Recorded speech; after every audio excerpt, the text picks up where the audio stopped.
On dit que le feu le plus intense n'est pas celui qui brûle à l'extérieur, mais celui qui s'allume en silence, à l'intérieur. Et il n'y a pas de feu plus mortel que celui qui naît après une trahison. Ce n'est pas seulement qu'ils t'ont déçu, c'est qu'ils t'ont brisé de l'intérieur, avec un sourire sur le visage et des mots qui semblaient autrefois réels. Et te voilà, avec l'âme en miettes et l'esprit qui se bat entre vouloir comprendre et vouloir oublier. Mais il n'y a pas d'explication qui te rendra la paix, parce qu'il y a des choses qui ne se comprennent pas. Elles ne font que se surmonter. Et non, ce n'est pas une question de vengeance. Ce n'est pas une question de crier ta colère au monde ou de chercher une revanche. C'est une question de devenir quelqu'un qui n'a plus besoin de se battre parce qu'il est devenu inatteignable. C'est une question de mutation, de durcissement avec élégance, de devenir une tempête que personne n'a vu venir. La trahison peut être le coup le plus bas, ou le point de départ vers ta version la plus mortelle. Je ne te parle pas de relever la tête avec un faux orgueil, je te parle de te regarder dans le miroir et de te voir plus fort, plus froid, plus clair. Non pas à cause de ce qu'ils t'ont fait, mais à cause de ce que tu as décidé de faire avec ça. Dans cette vidéo, tu ne trouveras pas de belles phrases pour te consoler. Tu trouveras du feu, tu trouveras de la discipline émotionnelle, tu trouveras l'art de te reconstruire sans faire de bruit jusqu'à ce que celui qui t'a brisé n'ose même plus prononcer ton nom. 8 leçons stoïciennes pour guérir, te donner du pouvoir et évoluer. Non pas à partir de l'ego, mais à partir de la force intérieure la plus dangereuse, celle qui n'a pas besoin de prouver quoi que ce soit. 1. Éteignez la chaîne. Ton esprit est comme une télévision allumée 24 heures sur 24. Et après une trahison, cette chaîne principale diffuse en boucle la même histoire. Ce qui s'est passé, ce que tu n'as pas dit, ce que tu aurais aimé qui soit différent. Jour et nuit, ce signal te poursuit. Tu es sous la douche et il apparaît. Tu travailles et il apparaît. Tu essaies de dormir et la voix de cette personne résonne à nouveau dans ta tête comme un présentateur maudit répétant le même scénario encore et encore. La solution ? Éteignez la chaîne. Arrête de syntoniser la douleur comme si c'était ta seule source d'information. Parce que, même si tu ne le crois pas, tu as la télécommande. Le problème est que, sans t'en rendre compte, tu es devenu accro à revivre cette histoire. Non pas parce que tu aimes souffrir, mais parce qu'il y a une partie de toi qui attend toujours une conclusion, des excuses, une explication. Mais ce jour n'arrivera pas. La personne qui t'a trahi n'aura pas une épiphanie magique de culpabilité et de rédemption. Et si elle le fait, cela ne te guérira pas, parce que la guérison ne vient pas de l'extérieur. Elle commence le jour où tu choisis d'arrêter de consommer ce contenu émotionnel toxique. Les stoïciens parlaient du contrôle de la pensée comme de la première étape vers la liberté. Tu ne peux pas contrôler ce qu'on t'a fait, mais tu peux choisir où tu mets ton attention. Chaque fois que tu choisis de rester coincé dans ce film mental, tu prolonges ta douleur, tu stagnes ton évolution, tu donnes du pouvoir à quelqu'un qui ne devrait plus avoir une place dans ton esprit. Éteindre la chaîne ne signifie pas nier ce qui s'est passé. Il ne s'agit pas d'oublier, ni de réprimer. Il s'agit de fermer la transmission, d'interrompre le flux d'images, de mots et de souvenirs qui ne t'aident pas à guérir, mais à perpétuer une identité de victime. Et tu n'es pas une victime. Tu es quelqu'un qui est en train de se reconstruire. Parfois, éteindre la chaîne signifie bloquer. Parfois, cela signifie supprimer des conversations, effacer des photos, arrêter d'espionner des profils. D'autres fois, c'est plus profond. Cela signifie arrêter de parler du sujet avec tout le monde, arrêter d'utiliser cette histoire comme excuse, arrêter de faire de cette trahison une partie de ta personnalité. Parce que si tu ne le fais pas, chaque jour, tu choisiras à nouveau la même douleur. Celui qui t'a trahi n'est plus là, mais il continue de vivre dans ton esprit. Et tant que cela continuera, peu importe combien de livres tu lis, combien de conseils tu écoutes ou combien de thérapies tu suis, si la chaîne reste allumée, le poison continue de se filtrer. Éteignez-le. change le signal. Syntonise-toi à nouveau avec toi-même. Au début, cela va faire mal. Le silence fait mal. Le vide qui reste après la déconnexion aussi. Mais cet espace blanc est le premier pas vers ta liberté. Remplis-le de discipline, de nouvelles habitudes, d'idées qui te poussent vers l'avant. Et surtout, remplis-le de présence. Parce que lorsque tu apprends à arrêter de vivre dans le passé, un nouvel avenir commence à s'ouvrir. Un dans lequel tu n'as plus besoin de justice, parce que tu as déjà choisi la paix. 2. Efface son reflet. Après une trahison, l'autre personne ne part pas quand elle part. Elle reste. Elle reste sur tes vêtements, dans les endroits que tu fréquentes, dans tes chansons préférées, dans les blagues qui ne te font plus rire. Elle reste dans les gestes que tu commences à imiter sans t'en rendre compte, dans les phrases que tu répètes maintenant comme si elles étaient les tiennes, dans les pensées qui contaminent ton identité. C'est comme si son ombre t'habitait de l'intérieur, comme si cette histoire, aussi toxique ou brisée qu'elle ait été, avait encore le droit de modeler la façon dont tu te vois et te comprends. Mais il faut le dire clairement.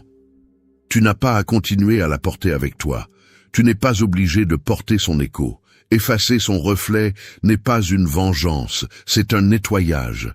C'est comme retirer le poison qu'on t'a injecté sans que tu ne le demandes. Parce que même si le mal est déjà fait, tu peux encore décider de ce que tu fais des parties qu'ils t'ont laissées. Tu n'as pas à honorer le passé avec une loyauté aveugle. Tu n'as pas à rester avec les restes de quelqu'un qui t'a déjà tourné le dos. Effacer son reflet est un acte d'amour-propre, une façon de dire « Ici se termine ton pouvoir sur moi ». Beaucoup pensent que garder des souvenirs est un signe de maturité, mais la véritable maturité est de savoir quand lâcher ce qui ne te permet plus d'avancer. Le stoïcisme parle de l'importance de l'autodéfinition. Tu es ce que tu choisis de penser, ce que tu choisis de te rappeler, ce que tu choisis de répéter chaque jour. Si tu continues à regarder la vie à travers le prisme de cette personne, tu ne verras jamais clairement. Parce que son reflet n'est pas seulement son image, c'est aussi la culpabilité qu'ils t'ont laissée, le sentiment de ne pas avoir été assez, le doute qui te ronge maintenant quand quelqu'un de nouveau s'approche. Tu dois commencer à récupérer tes espaces. Change cette chanson, redécore ta chambre, marche sur de nouveaux chemins, crée de nouveaux rituels. Tu dois construire une identité où son ombre n'a pas sa place. Parce que si tu ne le fais pas, tu finiras par agir en fonction de quelqu'un qui n'est plus là. Et c'est une perte de temps, d'énergie et de vie. Parfois, le reflet n'est pas dans ce que tu vois à l'extérieur, mais dans ce que tu répètes encore à l'intérieur. Cette voix qui dit que tu n'es pas assez, que tu ne trouveras jamais quelque chose de mieux, que tu n'es plus digne d'amour. Mais cette voix n'est pas la tienne. Cette voix est le reflet d'une blessure mal cicatrisée, d'une trahison qui saigne encore. Tu ne dois pas fidélité à cette voix, tu dois loyauté à ta reconstruction. Chaque jour qui passe sans que tu nettoies ce reflet est un jour où tu renonces à ton pouvoir. Mais tu n'es pas ici pour survivre avec les restes, tu es ici pour renaître avec force. Et pour cela, tu dois redevenir toi seul dans ton histoire, toi sans son regard, toi sans son jugement, toi sans son poison. Ce n'est pas facile, mais c'est nécessaire. Et quand tu y arrives, quand enfin tu te regardes dans le miroir et que tu ne vois que ton reflet, sans trace du passé, sans écho qui déforme ton image, c'est là que commence la véritable liberté. Là, tu ne refais plus ta vie, tu la redessines à partir de zéro. Et c'est du pur pouvoir. 3. Ne cours pas une course que tu as déjà gagnée. Imagine une personne courant seule sur une piste vide. Elle halète, épuisée, regardant en arrière encore et encore, comme si quelqu'un était toujours sur ses talons. Mais il n'y a personne. La course est terminée depuis longtemps. Le public est parti, les lumières se sont éteintes, et pourtant, elle continue, tournant en rond sans but, courant contre un fantôme qui n'existe plus. C'est ainsi que beaucoup de gens vivent après une trahison, en essayant de prouver leur valeur à quelqu'un qui ne regarde plus. Quand quelqu'un te trahit, la première chose qui se brise n'est pas la relation. c'est ton sens de la valeur. Tu te demandes si tu étais suffisant, si tu as donné trop, si tu as manqué de quelque chose. Et dans ce chaos émotionnel naît le besoin de prouver. Prouver que tu valais la peine, que tu n'étais pas le problème, que tu méritais du respect. Mais c'est un piège. Car chaque tentative de prouver quelque chose à quelqu'un qui a déjà décidé de te tourner le dos, c'est continuer à courir dans une course que tu as déjà gagnée le jour où tu as décidé de rester avec toi-même. Le stoïcisme enseigne qu'il ne faut pas chercher de validation externe pour confirmer ce que tu sais déjà en toi. Ta valeur ne se discute pas, elle se vit. Tu n'as pas besoin de la prouver à celui qui n'a pas su la voir. Et tu n'as certainement pas besoin de donner des explications à celui qui a eu l'occasion de te connaître et a choisi de te trahir. Si cette personne ne l'a pas compris quand tu étais présent, elle ne le comprendra pas avec tes succès futurs. Parce que ce n'est pas de toi qu'il s'agit, c'est de son aveuglement. Continuer à courir cette course, c'est permettre à cette personne de continuer à définir tes objectifs. C'est permettre que tes succès tournent autour de ce que cette histoire a laissé, que tu étudies pour qu'elle regrette, que tu te transformes physiquement pour qu'elle voie ce qu'elle a perdu, que tu deviennes réussi juste pour qu'elle te recherche à nouveau. Mais ce n'est pas de l'autonomisation, c'est de l'esclavage émotionnel déguisé en dépassement. Et tu n'es pas ici pour agir comme si ta vie était un message indirect. Tu es ici pour vivre sans témoin, sans applaudissements, sans besoin que quiconque d'autre le comprenne. Fermer cette course ne signifie pas que tu ne te soucies pas de ce qui s'est passé. Cela signifie que tu as arrêté de concourir, que tu as compris que celui qui ne t'a pas choisi n'a pas le droit d'être ton moteur, que tes pas ne sont plus derrière une approbation étrangère, mais vers une évolution réelle. La paix commence lorsque tu arrêtes de regarder en arrière à la recherche de témoins, quand tu arrêtes d'écrire des chapitres en espérant que quelqu'un lise entre les lignes. Tu n'as pas besoin d'être vu pour avoir de la valeur. Tu n'as pas besoin qu'il regrette pour guérir. Tu n'as pas besoin qu'il revienne pour te sentir fort. Ce dont tu as besoin, c'est de regarder en avant sans cette ombre, sans ce bruit mental, sans cette anxiété à prouver. Parce que le jour où tu arrêteras de courir pour qu'on te regarde, tu commenceras à avancer pour toi, par toi, depuis toi. Et quand cela arrivera, quand tu comprendras enfin que tu as déjà gagné, que tu as survécu, que tu as grandi, que tu es ici plus fort que jamais, alors tout change. Il n'y a plus besoin de crier ta valeur, ta seule présence le rend clair. Et dans ce silence puissant, la seule course qui compte est celle que tu choisis de courir par amour-propre, non par vengeance. 4. Laisse l'univers régler les comptes. Il y a une partie de toi qui veut la justice, qui veut que cette personne ressente la même douleur, qui paye chaque larme qu'elle a causée, qui subisse dans sa propre chair la trahison qu'elle a semée dans ta vie. C'est humain, c'est naturel. Après tout, nous ne sommes pas faits de pierre. Mais ce désir de justice peut se transformer en une obsession silencieuse qui consomme ton énergie, ta paix et ton temps. Et sans t'en rendre compte, tu passes tes journées à attendre une punition qui ne dépend pas de toi. C'est comme vouloir semer une graine et rester immobile à regarder la terre, exigeant qu'elle fleurisse immédiatement. Mais ça ne fonctionne pas comme ça. Ce que l'univers fait, il le fait à son rythme. Et si tu décides de passer ta vie à attendre que quelqu'un souffre, alors celui qui continue à perdre, c'est toi. Parce que tu laisses la douleur commander, que la rancœur te lie, que la blessure reste ouverte juste pour voir si à un moment donné, elle brûle de l'autre côté. Le stoïcisme est clair. Tu ne peux pas contrôler les actions des autres, seulement ta réponse à elles.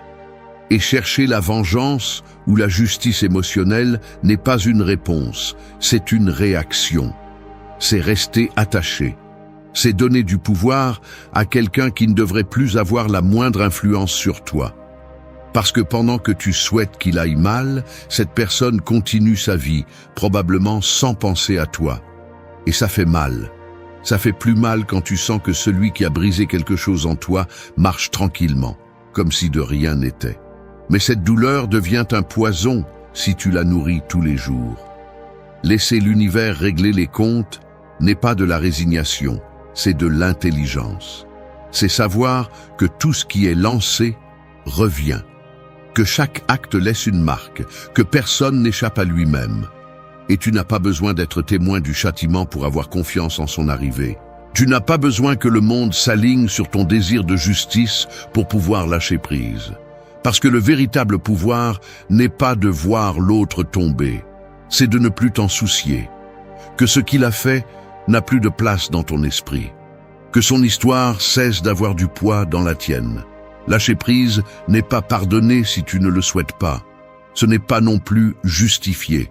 C'est couper le fil qui te lie. C'est dire « cela ne m'appartient plus. Je ne vais plus le porter.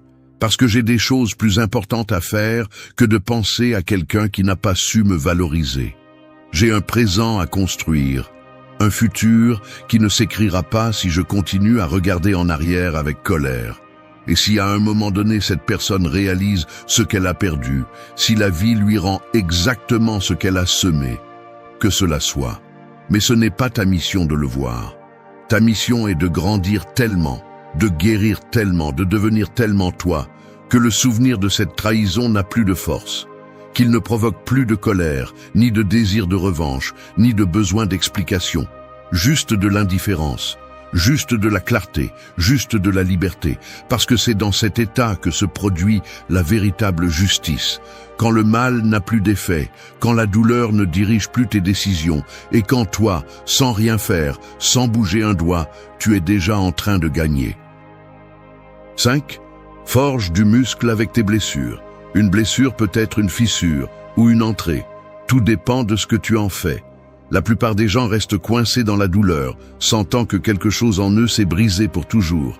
Ils marchent avec l'âme bandée, veillant à ne plus toucher ce point sensible, comme s'ils étaient faits de verre. Mais tu n'es pas ici pour te protéger. Tu es ici pour te transformer. Et pour cela, tu dois arrêter de voir tes blessures comme des faiblesses. Parce que si tu les utilises bien, elles peuvent devenir l'entraînement le plus brutal que tu aies jamais vécu. Forger du muscle avec tes blessures signifie devenir plus dur. Non pas à partir de l'ego, mais de l'expérience. C'est transformer chaque coup en un rappel que tu as survécu. C'est comprendre que chaque trahison t'a laissé plus de sagesse, plus de froideur sélective, plus de clarté sur qui tu es et ce que tu mérites. Parce que oui, tu as souffert. Oui, tu t'es brisé, mais tu es toujours là, respirant, pensant, avançant.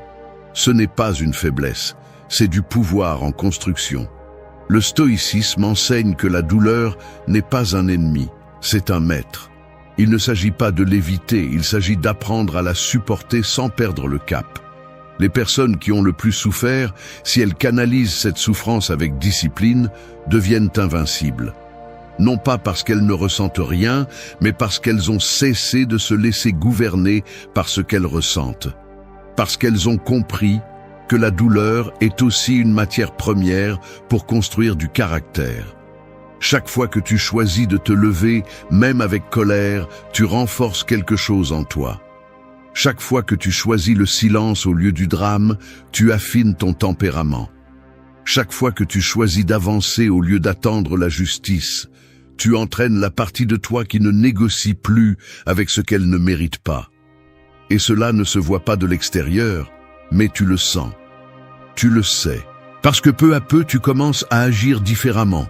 Tu ne réponds plus de la même manière. Tu ne te laisses plus traîner par ce qui ne te revient pas. Tu n'acceptes plus les miettes déguisées en amour. C'est le muscle de l'âme, la force que personne ne peut te prendre. Celle qui se gagne avec la sueur émotionnelle, avec des nuits difficiles, avec des conversations avec toi-même où tu décides de ne plus retomber dans la même chose. Parce que tu as compris que l'amour ne doit pas faire mal comme ça, que faire confiance ne doit pas te coûter ta dignité et que si quelqu'un t'a trahi, l'erreur n'était pas la tienne, mais la responsabilité de te soigner l'est. Et guérir ne signifie pas redevenir qui tu étais avant. C'est devenir quelqu'un de plus fort, de plus sage, de plus sélectif. Quelqu'un qui n'a plus besoin de validation externe parce qu'il a construit sa sécurité à partir du centre. Quelqu'un qui, au lieu de cacher ses cicatrices, les porte comme des médailles. parce qu'elles sont la preuve que tu as été en guerre et que tu n'es pas seulement sorti vivant, tu es sorti prêt pour ce qui vient. Forger du muscle avec tes blessures est la façon la plus puissante de montrer que tu n'es plus à la merci du passé, que tu n'es plus fait de doutes, mais de décisions, que ta douleur n'est plus un poids, mais un outil, et que ce qui t'a une fois brisé te pousse aujourd'hui. 6. Reconstruis ton temple. Après une trahison, tu te sens comme si quelque chose de sacré en toi avait été détruit. Comme si quelqu'un était entré sans permission, avait détruit ce qu'il y a de plus intime, puis était parti, te laissant en ruine. Ils ne prennent pas seulement leur présence, ils prennent ta paix, ton envie, ton estime de toi. Et ce qui reste est un terrain abandonné, où l'écho du passé résonne plus fort que tout espoir de futur.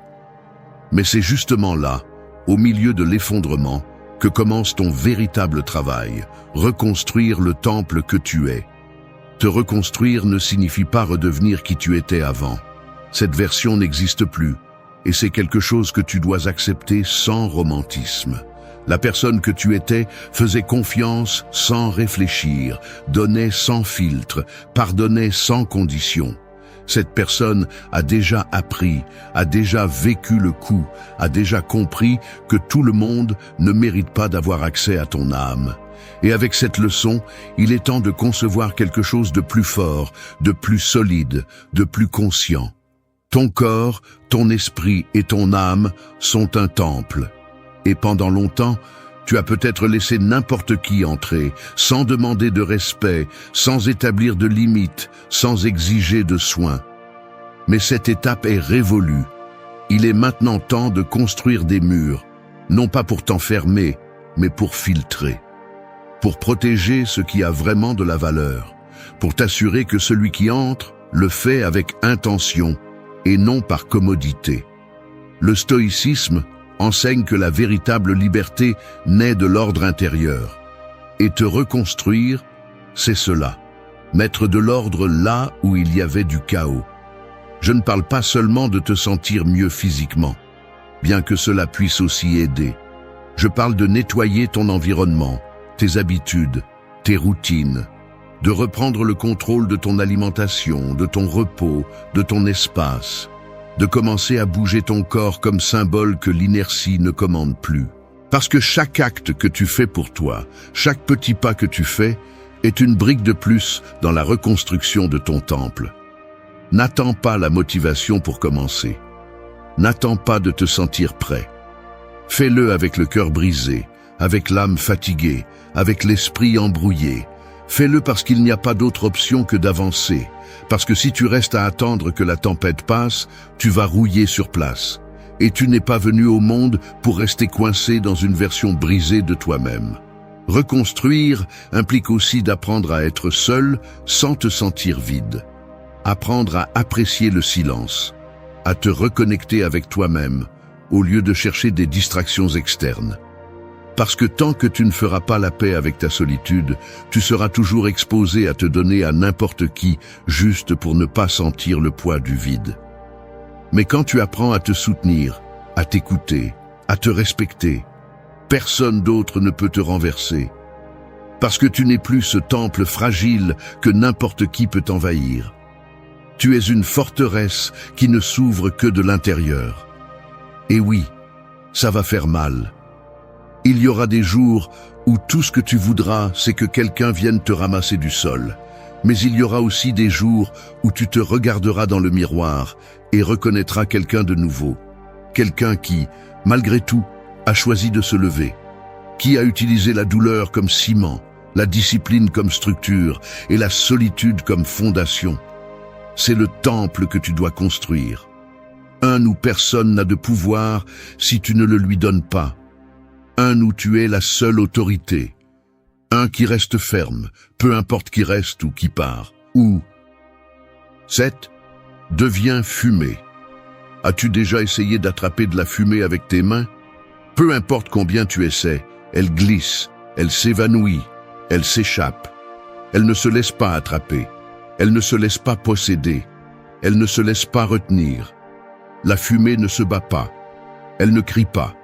Elle n'explique pas. Elle disparaît simplement, et quand quelqu'un essaie de l'atteindre, elle est déjà loin, élevée, intouchable. C'est ce que tu dois être après une trahison, de la fumée. Non pas par lâcheté, mais par sagesse. Non pas par faiblesse, mais par maîtrise totale de toi. Quand on te brise émotionnellement, la première réaction est généralement l'exposition. Tu veux qu'ils s'en rendent compte, qu'ils voient combien de dégâts ils ont causés, qu'ils remarquent ce qu'ils ont perdu. Alors tu parles, tu publies des sous-entendus, tu donnes des explications, tu racontes l'histoire à tes amis, tu essaies de faire comprendre à quelqu'un. Mais tout cela est de l'énergie gaspillée, parce que celui qui t'a trahi n'a pas besoin de comprendre quoi que ce soit. Et tu n'as pas besoin de convaincre qui que ce soit. Ce dont tu as besoin, c'est de devenir inatteignable, devenir fumé, t'éloigner sans laisser de traces, sans scandale, sans bruit. Le stoïcisme parle de l'autocontrôle comme du véritable pouvoir. Celui qui peut se maîtriser n'a plus besoin de dominer les autres. Et dans le contexte d'une trahison, te maîtriser signifie choisir de disparaître émotionnellement de cette dynamique. Cesser de réagir, cesser d'insister, cesser de poursuivre la justice ou la validation. Parce que la chose la plus brutale que tu peux faire n'est pas de crier ta valeur, c'est de partir et de laisser le silence tout dire. Devenir fumé est aussi une forme de protection. Tu n'es plus là pour prouver que tu mérites l'amour, la loyauté ou le respect. Tu n'es plus là pour rester dans des endroits où ta valeur est mise en doute. Tu es fumé parce que tu as appris que celui qui veut vraiment te trouver s'élève. Parce que tu ne descends plus pour chercher, tu n'expliques plus, tu ne supplies plus, tu ne donnes plus accès à celui qui ne savait pas quoi faire de ton âme. Et il ne s'agit pas de feindre le froid ou de cacher la douleur. Il s'agit d'utiliser la douleur comme un élan pour aller plus loin, pour commencer une nouvelle étape sans besoin de clôture, sans besoin de mots finaux. Parce que la clôture, c'est toi qui l'as fait quand tu décides d'arrêter d'attendre quelque chose de quelqu'un qui a déjà eu sa chance et l'a gaspillé. Être fumé ne signifie pas disparaître du monde. Cela signifie disparaître du radar de ceux qui ne savaient pas te voir. Cela signifie concentrer ton énergie sur ta croissance, sur tes objectifs, sur ton corps, sur ton esprit, sur ton évolution. Cela signifie comprendre que le meilleur message n'est pas celui qui est envoyé, mais celui qui est deviné en ton absence. Que la punition la plus forte n'est pas la rancœur, c'est l'indifférence. Et que la distance la plus puissante n'est pas physique, elle est émotionnelle. Quand quelqu'un qui t'a trahi essaie de revenir dans ta vie et se trouve face à un vide où il y avait auparavant une porte ouverte, il comprend ce qu'il a perdu. Mais ce ne doit pas être ton objectif. Ton objectif est d'être tellement concentré sur toi, tellement impliqué dans ton processus, tellement présent dans ta nouvelle version, que tu ne te soucies plus de savoir s'ils comprennent ou non. Parce que quand tu deviens enfin fumé, ce n'est pas pour te venger, c'est pour te protéger, c'est pour te prioriser, c'est pour cesser d'être disponible pour ceux qui ne savent que détruire. Les gens ne changent pas à cause de ce que tu leur dis. Ils changent quand ils n'ont plus accès à toi. Ils changent quand ils ne peuvent plus te toucher émotionnellement. Quand tu arrêtes de réagir, tu arrêtes de faire partie du jeu. Et c'est là que tu gagnes. Pas quand l'autre personne souffre, mais quand tu guéris. Quand tu n'es plus affecté par ce qu'ils disent, ce qu'ils pensent, ce qu'ils font. Quand ta paix ne dépend ni de leur absence, ni de leur présence. Deviens fumé. Non pas comme une échappatoire, mais comme une déclaration d'indépendance émotionnelle, qu'ils ne puissent pas t'attraper, qu'ils ne sachent pas par où tu es parti, qu'ils ne comprennent pas comment tu as perdu l'intérêt. Parce que là, dans ce mystère, dans cette calme ferme, dans cette distance totale, se trouve ta véritable victoire. 8. Arrête d'expliquer ta valeur. Imagine un diamant au milieu du désert. Personne ne le voit, personne ne le ramasse. Il est là, brillant, pur, silencieux. Il ne crie pas sa valeur, il ne supplie pas pour attirer l'attention. Il n'a pas besoin d'une vitrine pour savoir ce qu'il est. Le diamant ne vaut pas moins simplement parce que personne ne le regarde. Sa valeur est intrinsèque, elle est dans son essence. Et c'est la dernière leçon que tu dois apprendre après une trahison. Arrête d'expliquer ta valeur. Une des séquelles les plus courantes de la douleur émotionnelle est le besoin de te justifier, de vouloir que l'autre comprenne ce qu'il a perdu, d'essayer de montrer que tu valais la peine, que tu étais réel, que ton amour n'était pas une erreur. Alors tu écris de longs textes, tu parles de tes intentions, tu reviens sur des conversations, tu défends ta position face à celui qui a déjà choisi de ne pas la préserver. Mais tout cela n'est que du bruit, c'est de l'énergie jetée dans un puits vide. Parce que si quelqu'un ne t'a pas vu quand tu donnais le meilleur de toi-même, il ne le verra pas maintenant, peu importe combien tu l'expliques. Le stoïcisme enseigne que la vertu n'a pas besoin de témoins.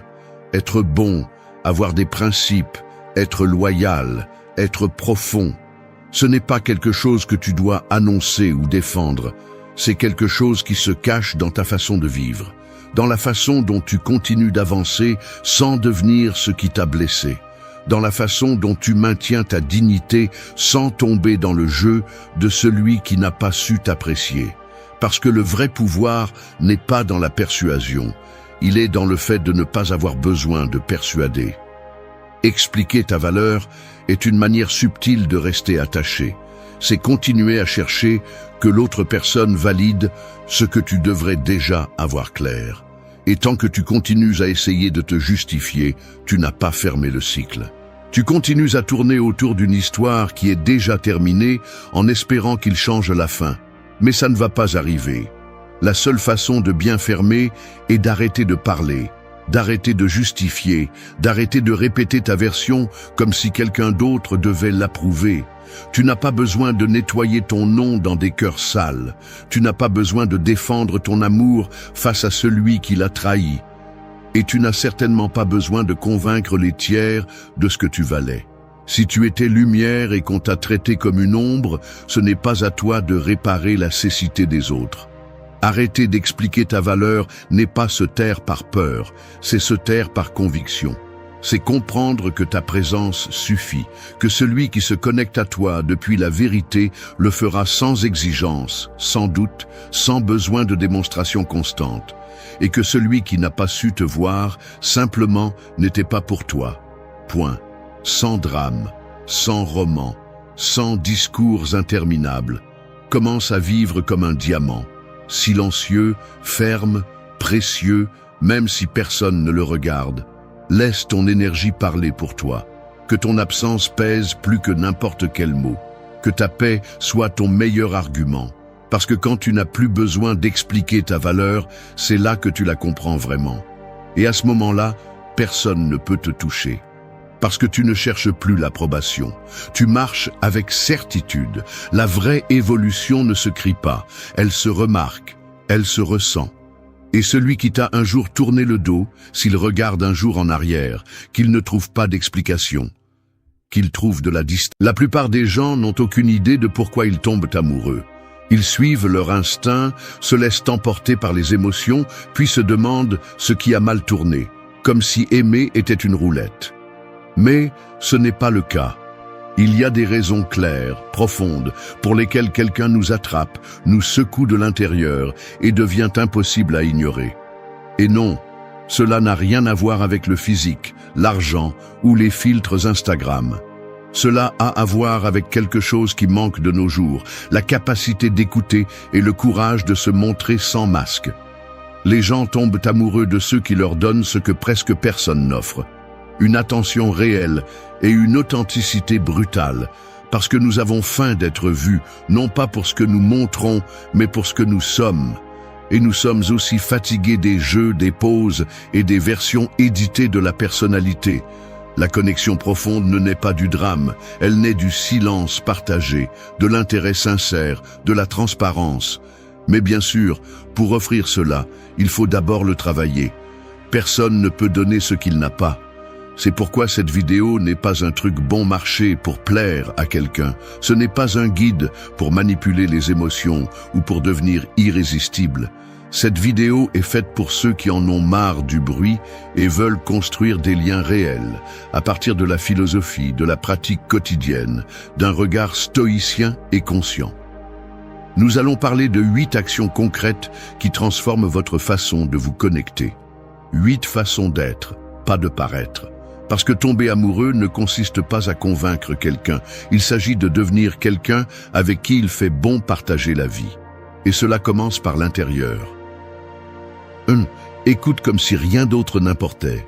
Vraiment écouter est un art que très peu de personnes pratiquent. En théorie, nous savons tous que c'est important. En pratique, presque personne ne le fait. La plupart des gens attendent simplement leur tour pour parler, la tête pleine de ce qu'ils veulent dire, les émotions au bord de l'explosion, sans place pour ce que l'autre ressent. Nous vivons tellement pris dans nous-mêmes que l'écoute active est devenue un acte révolutionnaire. Et le plus triste, c'est que nous nous sommes habitués à ne pas être écoutés, à tel point que lorsque quelqu'un le fait, lorsque quelqu'un est vraiment présent, cela semble presque magique. Et non, ce n'est pas une exagération. On le ressent dans le corps, on le ressent dans la poitrine, parce qu'être écouté sans interruption, sans jugement, sans précipitation, est un cadeau que presque personne ne donne. Et c'est pourquoi celui qui l'offre devient inoubliable.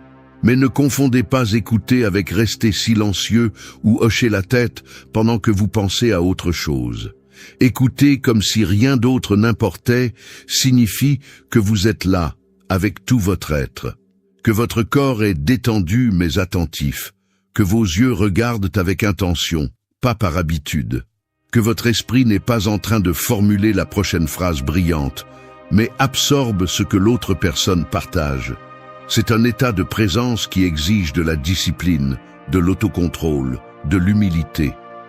Et c'est profondément stoïcien, parce que le stoïcisme ne consiste pas à être froid ou distant, mais à être complètement dans le moment, sans laisser vos passions, vos impulsions, vos jugements immédiats vous dominer. Écouter est une forme d'autocontrôle. C'est entraîner votre attention, votre patience et votre compassion. Et voici la vérité crue. Si vous ne savez pas écouter, vous ne vous connecterez vraiment avec personne. Vous aurez des relations superficielles, des conversations vides, des moments qui se sentent bien pour un moment, mais qui ne laissent pas de traces. Parce que personne ne reste là où il ne se sent pas compris. Personne ne s'ouvre là où il n'y a pas de place pour sa vérité.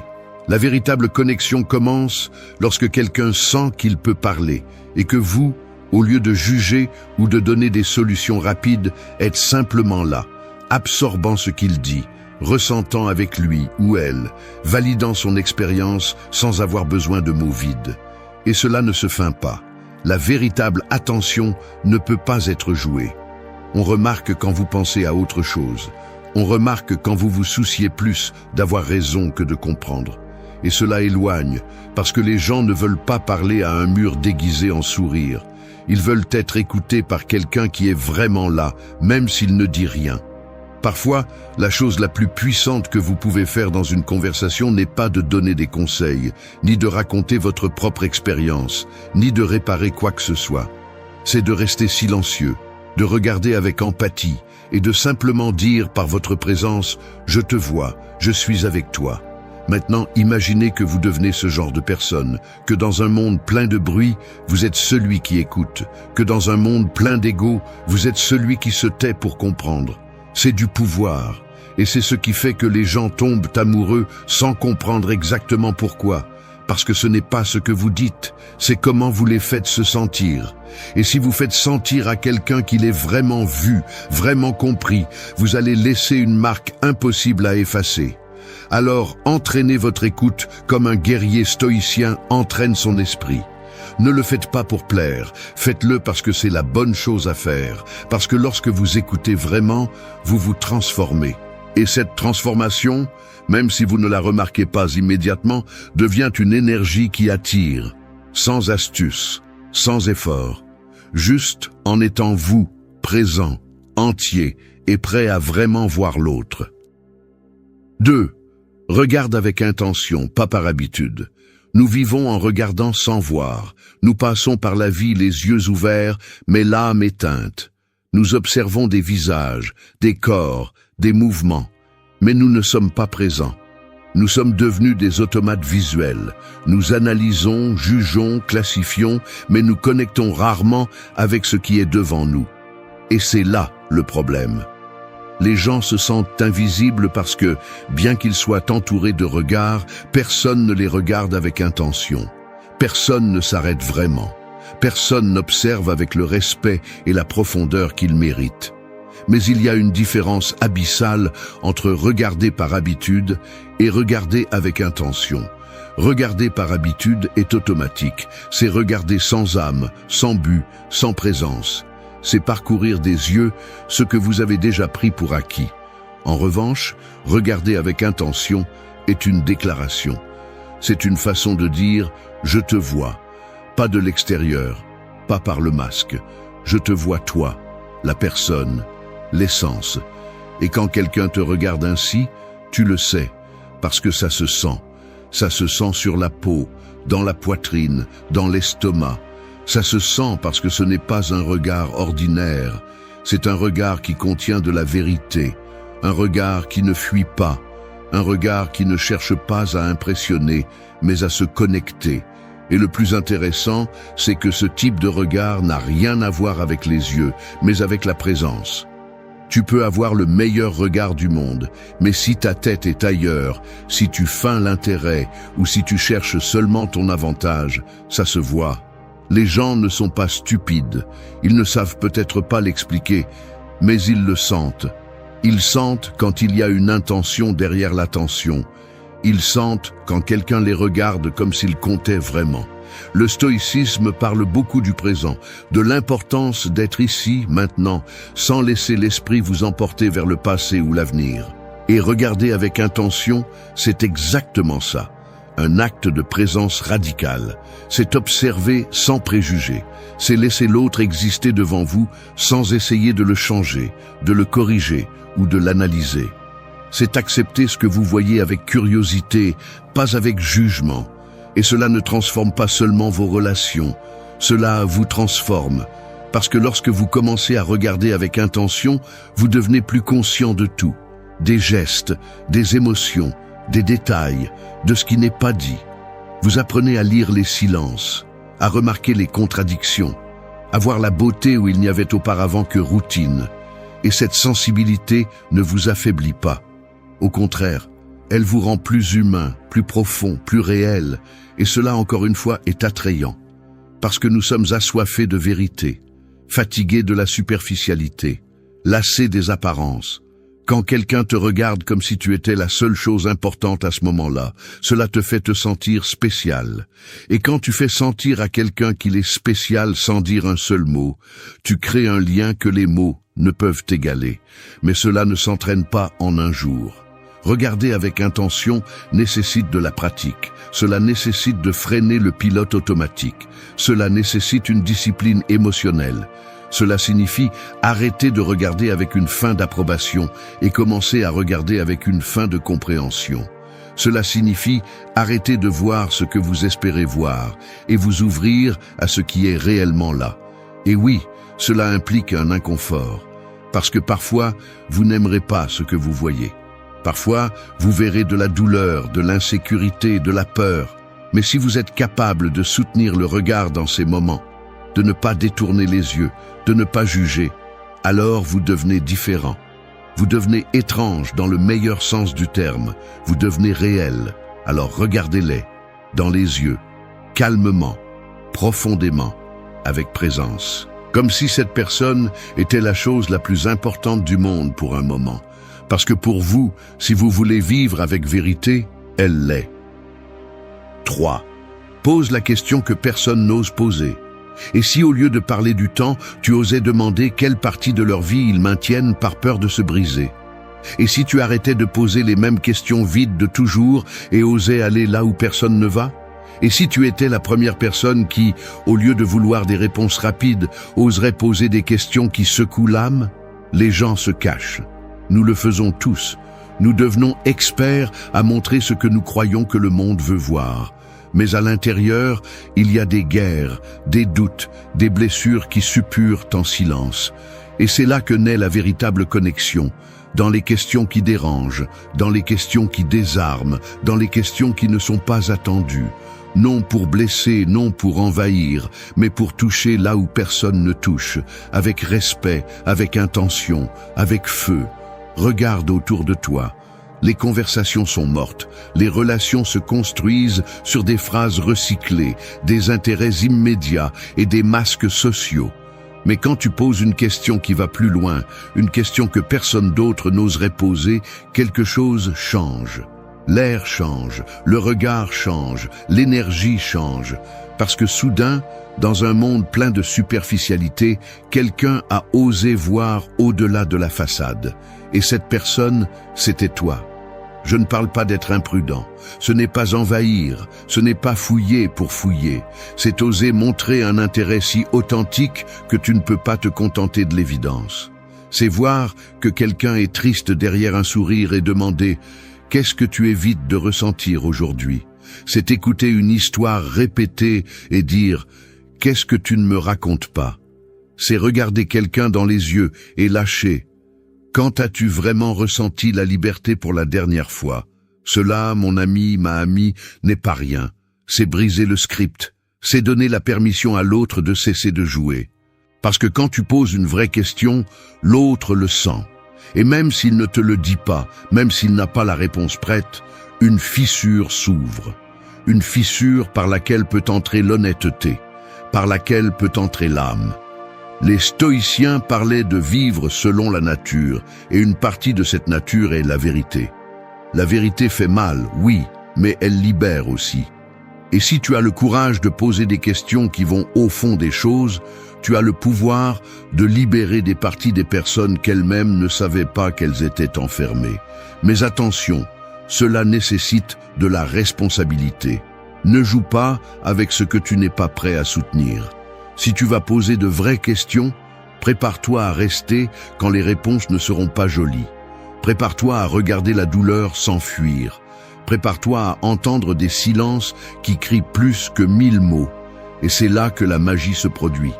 Parce que quand quelqu'un sent qu'il n'a pas à prétendre avec toi, qu'il n'a pas à se protéger, qu'il peut dire la vérité sans peur, il se livre. Non pas par faiblesse, mais parce qu'il se sent en sécurité.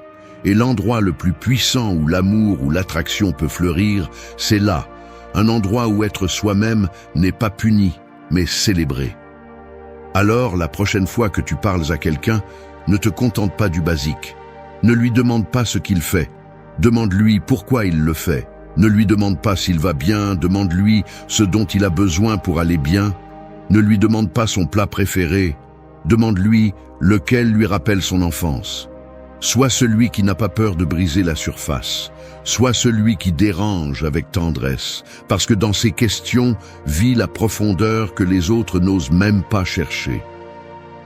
4. Laisse tomber le spectacle. Personne n'est venu pour voir une performance. Nous vivons en jouant. Et le pire, c'est qu'on nous applaudit pour ça.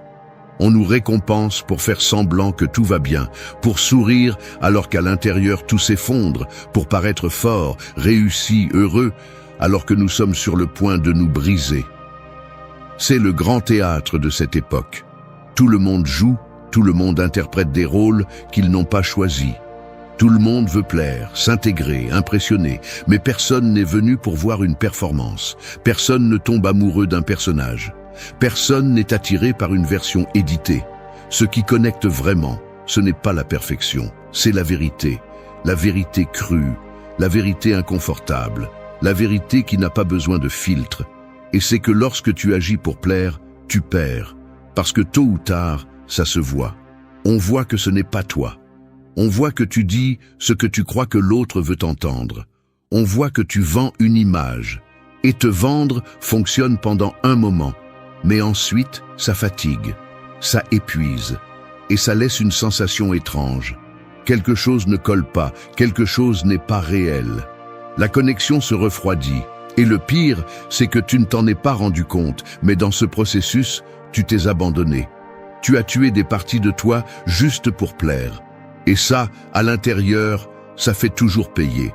Le stoïcisme enseigne qu'on doit être cohérent avec sa nature, que l'extérieur ne doit pas te définir, que la paix intérieure naît quand tu n'as plus besoin d'impressionner. Parce que la seule chose que tu dois maîtriser, c'est ton caractère, ta vérité, ton essence. Et tu sais ce qui est le plus attirant? Quelqu'un qui ne joue pas. quelqu'un qui se montre avec ses lumières et ses ombres sans demander la permission, quelqu'un qui ose être authentique, même si cela signifie déranger. Parce que l'authenticité ne crie pas, ne supplie pas l'attention, ne cherche pas l'approbation. L'authenticité est simplement. Et ça, à une époque où tout le monde fait semblant, c'est comme respirer après avoir été sous l'eau. Alors oui, laisse tomber le spectacle, éteins le personnage. Tu n'as pas besoin de paraître plus heureux, plus sûr, plus intéressant que tu ne l'es. Tu n'as pas besoin d'exagérer ce que tu aimes, de cacher ce qui te fait mal, de déguiser ce qui t'excite. Tu n'as pas besoin d'avoir toutes les réponses, ni de faire semblant que rien ne t'affecte. Les gens ne tombent pas amoureux de la perfection.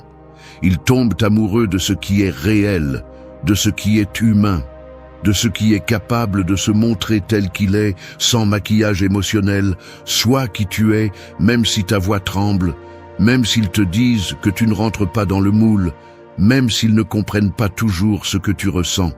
Parce que cette vérité, cette brutalité honnête, c'est celle qui laisse une trace, pas l'apparence, pas le personnage que tu as créé pour survivre. Les gens ne veulent pas voir le spectacle, ils veulent te voir toi, sans script, sans pause, avec tes contradictions, tes doutes, ton vrai rire et ta tristesse quand tu ne peux plus. Et bien sûr que ce n'est pas facile. Te montrer ainsi fait peur. Peur du rejet, du jugement, de l'abandon. Mais le prix de vivre en jouant est plus élevé. C'est vivre sans que personne ne te connaisse vraiment. Et ça, c'est de la solitude pure. Alors décide. Veux-tu être aimé pour ce que tu es ou être applaudi pour ce que tu prétends être? Parce qu'il y a une énorme différence entre être admiré et être aimé. Et cette différence est dans la vérité. Le premier s'obtient par la performance. Le second n'arrive que lorsque tu oses être toi, même si tu ne plais pas toujours, même si parfois tu fais mal, même si cela implique de perdre celui qui ne t'aimait que pour ton masque. 5. Ouvre-toi, car la perfection ne connecte pas. La perfection n'enchante pas, elle repousse, elle intimide, elle génère de la méfiance. Qui peut faire confiance à quelqu'un qui semble tout contrôler? À quelqu'un qui ne fait jamais d'erreur, qui sourit toujours, qui ne montre pas la moindre fissure? Personne, parce que la perfection est suspecte, parce que la perfection n'est pas humaine, et tu ne veux pas qu'on t'admire de loin. Tu veux qu'on t'enlace de près, et pour cela, il faut s'ouvrir, même si ça fait mal, même si ça fait peur, même si tu as l'impression de te déshabiller devant le monde entier. Le problème, c'est qu'on nous a appris que montrer ce qui est brisé, ce qui est fragile, ce qui ne s'adapte pas est dangereux. Que s'ouvrir, c'est s'exposer à être blessé. Et oui, c'est vrai, s'ouvrir comporte des risques, mais se fermer te condamne à une vie de connexion fausse, à des relations où tout est beau en surface, mais vide à l'intérieur, à être aimé pour ce que tu sembles être, mais jamais pour ce que tu es vraiment. Et c'est là que le stoïcisme entre en jeu comme un marteau. Tu n'es pas ici pour ne rien ressentir. Tu es ici pour être fort face à la douleur. Tu es ici pour accepter ton humanité, pas pour la cacher. Ouvre-toi, pas avec tout le monde, pas tout le temps, mais quand tu le sens, fais-le vraiment, sans filtre, sans édition. Parce que c'est cela qui enchante. Pas ta force, mais ta vulnérabilité. Pas ton discours parfait, mais tes poses inconfortables. Pas ta sécurité feinte, mais ta sincérité désarmante. Veux-tu savoir pourquoi quelqu'un reste? Parce qu'il se sentait chez lui avec toi, et personne ne se sent chez lui dans un musée de choses parfaites. On se sent chez soi là où il y a de la place pour le désordre, pour les erreurs, pour les larmes et les rires sans explication. On reste là où on peut être soi-même sans avoir à se traduire. Alors, si tu attends d'être prêt, d'avoir ta vie en ordre, tes émotions claires et ton histoire parfaitement racontée pour t'ouvrir, tu es en retard. Ça ne fonctionne pas comme ça. La vraie connexion se produit au milieu du chaos, pas après. Et il ne s'agit pas de te faire passer pour la victime, de raconter tous tes traumatismes lors de la première conversation. Il s'agit de lâcher prise, de parler depuis l'estomac, pas depuis l'ego, de dire « c'est moi », avec tout ce que cela implique. Et si ça te fait peur, tu peux partir. Mais si tu restes, je te promets qu'ici, il y a de la vérité. Parce que la vérité, même si elle est maladroite, même si elle est sale, même si elle est pleine de cicatrices, a quelque chose qui ne peut pas être imité. Elle se sent vivante. Et ce qui est vivant, ce qui bat avec force, ce qui brûle même si ça brûle, c'est ce qui nous motive. C'est ce qui nous brise et nous reconstruit. C'est ce qui crée l'amour, le vrai, celui qui n'a pas besoin de masque, ni de répétition, ni de jolis filtres. Alors arrête de polir ton histoire. Arrête d'ajuster chaque partie de toi pour correspondre à l'idée que tu penses que l'autre veut. Ouvre-toi. Dis ce qui te coûte de dire, montre ce que tu essaies de cacher. Ris bizarrement, pleure sans prévenir, avoue tes contradictions. Parle de tes peurs avec une voix ferme, parce que si quelqu'un part après avoir vu ta vérité, il n'a jamais été là pour toi. Il était là pour l'idée que tu as vendue, et tu n'es pas une idée, tu es une tempête, un feu, une histoire sans fin éditée. Alors, s'il te plaît, ouvre-toi, parce que la perfection ne connecte pas. La perfection ne fait pas mal, et si ça ne fait pas un peu mal, si ça ne remue pas quelque chose à l'intérieur, alors ce n'était pas réel. 6. Célèbre le petit, c'est là que réside le grand. Nous vivons obsédés par les pics, par les grands gestes, les grands amours, les grandes histoires. Nous voulons des moments dignes de films, des aveux sous la pluie, des regards qui paralysent le monde. Mais dans la vie réelle, ces scènes durent des secondes. Ce qui construit vraiment une connexion profonde n'est pas l'extraordinaire, c'est le constant, le quotidien, ce que presque personne ne remarque.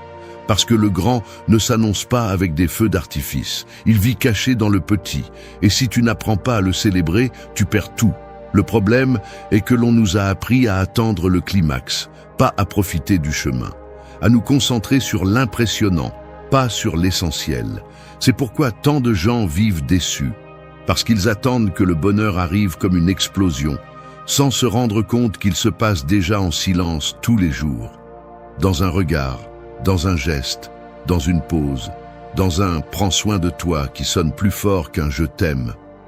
Tu sais ce qui fait vraiment tomber amoureux? Quelqu'un qui t'écoute raconter pour la 5e fois ton histoire préférée et qui sourit encore, qui se souvient du nom de ton chien, qui t'achète ta collation préférée sans que tu le lui demandes, qui remarque que tu es silencieux et ne dit rien, mais reste prêt. Ça qui semble minime, c'est gigantesque, parce que ce n'est pas ce que ça coûte, c'est ce que ça signifie. Et celui qui apprend à voir ces détails devient différent. Il devient quelqu'un avec qui la vie devient plus légère, plus réelle, plus habitable. Le stoïcisme insiste sur le même point. Ne place pas ton bonheur dans des choses externes, dans ce que tu ne peux pas contrôler, dans ce qui est loin. Trouve de la valeur dans ce que tu as déjà. Apprécie la simplicité. Savoure le présent. Et cela inclut les personnes. Si tu ne sais pas voir la beauté dans le petit, tu ne construiras jamais quelque chose de grand. Parce que l'amour, le vrai, celui qui ne disparaît pas lorsque l'émotion s'éteint, ne se nourrit pas de folie ni de promesses grandiloquentes. Il se nourrit de constance, de soins subtils, de détails répétés avec intention. Mais pour cela, tu as besoin d'attention, tu as besoin de présence, tu as besoin d'arrêter de chercher la perfection et de commencer à honorer l'authenticité.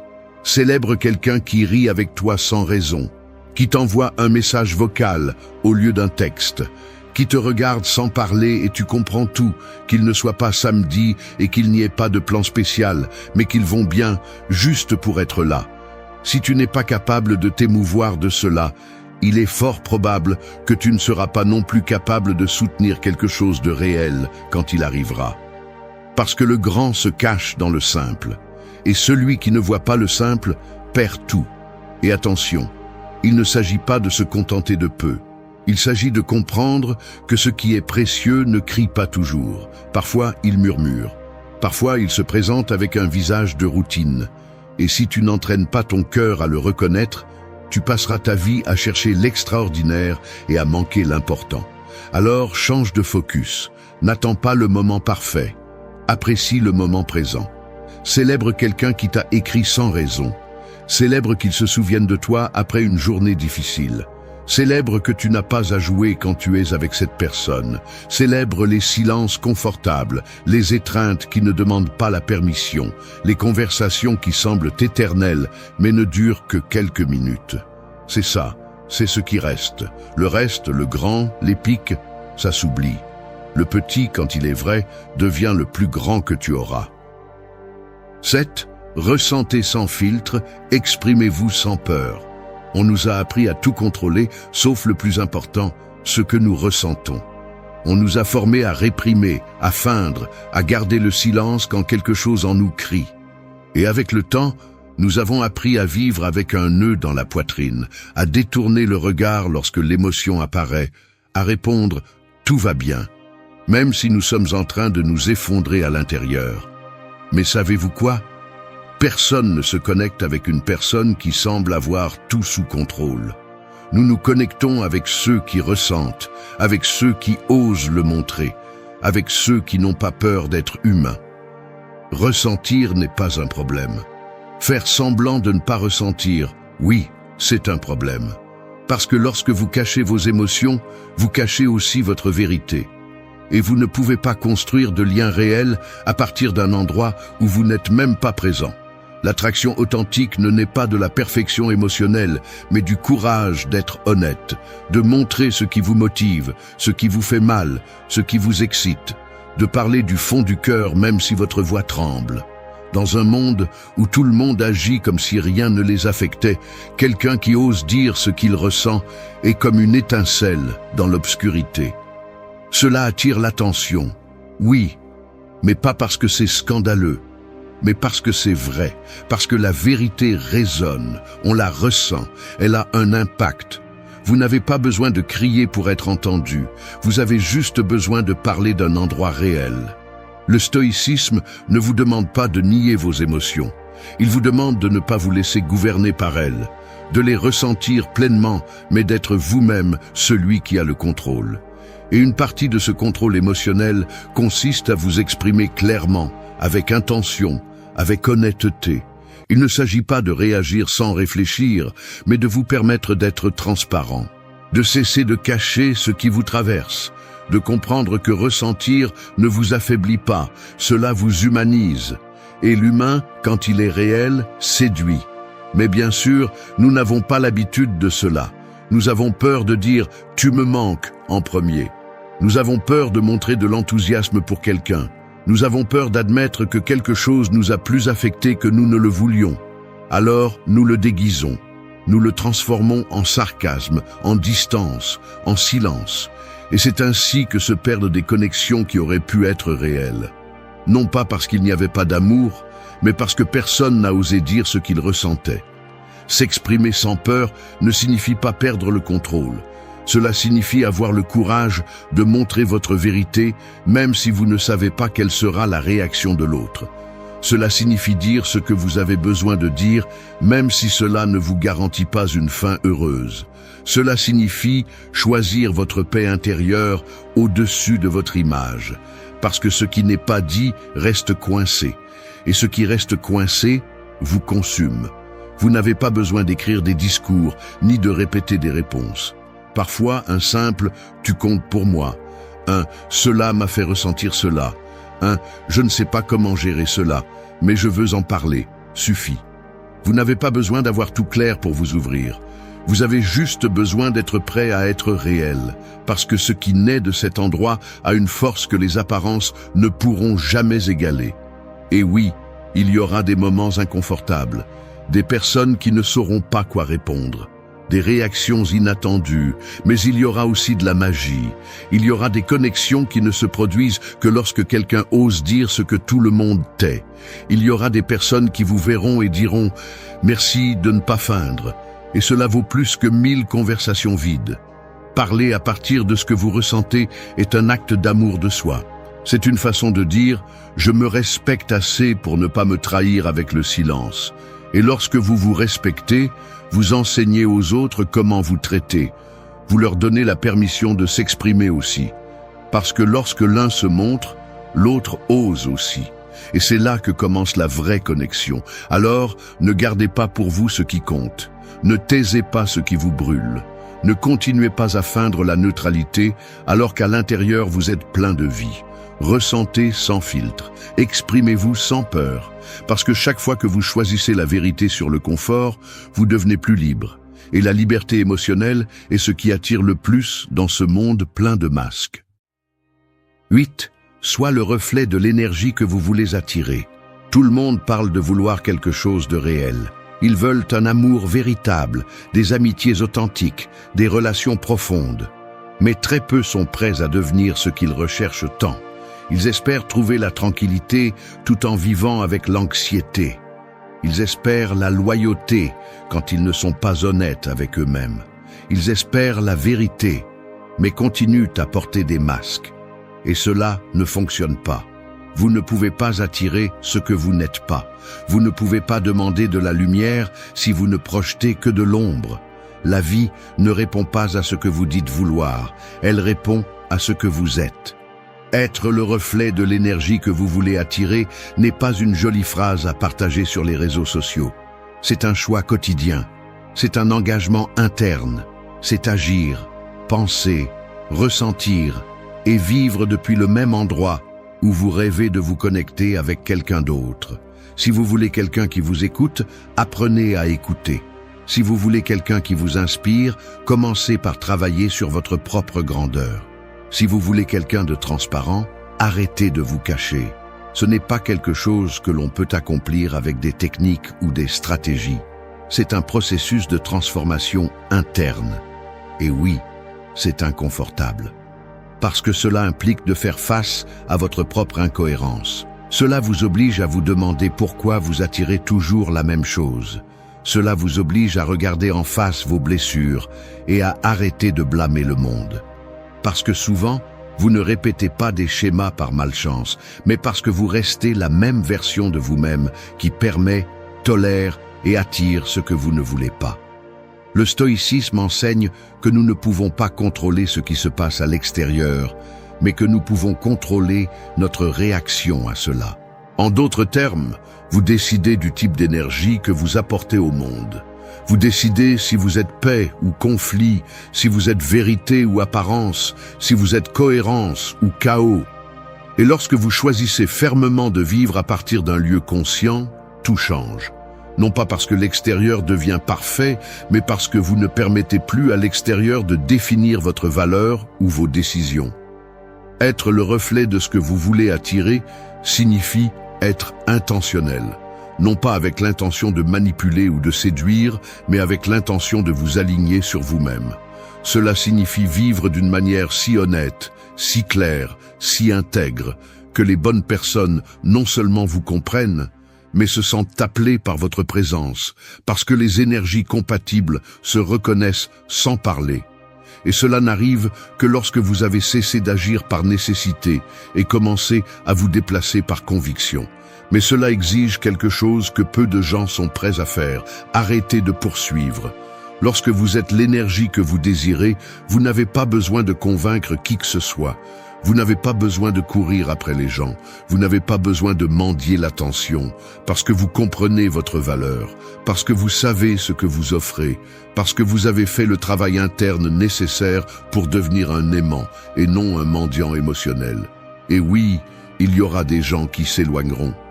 Des gens qui ne supportent pas la clarté parce qu'ils vivent dans la confusion. Des personnes qui se sentent mal à l'aise face à quelqu'un qui n'a pas besoin d'approbation pour être qui il est. Mais c'est bien, parce qu'être vous n'est pas pour plaire à tout le monde. C'est pour attirer ce qui résonne avec vous, ce qui vibre à votre même fréquence, ce qui peut soutenir la vérité que vous portez en vous. Être le reflet de l'énergie que vous voulez attirer implique également une cohérence dans l'invisible. Dans la façon dont vous pensez quand personne ne vous écoute. Dans la façon dont vous agissez quand il n'y a pas de témoin. Dans la façon dont vous décidez quand vous êtes seul. Cette énergie que personne ne voit mais que vous savez qu'elle est là est celle qui définit ce que vous allez attirer. Parce que l'énergie ne ment pas. Le corps peut sourire, les mots peuvent sonner bien, mais la vibration ne peut pas être falsifiée. Ce que vous êtes se ressent, se respire et attire ou repousse selon le cas. Alors demandez-vous, Est-ce que je vis comme la personne que je veux rencontrer? Est-ce que je donne ce que j'aimerais recevoir? Suis-je prêt à être ma meilleure version, même si personne ne m'applaudit? Parce qu'au final, attirer n'est pas une question de chance, c'est une conséquence, c'est l'écho de votre cohérence. C'est la réponse silencieuse de l'univers quand, sans chercher désespérément quoi que ce soit, vous devenez quelqu'un d'impossible à ignorer.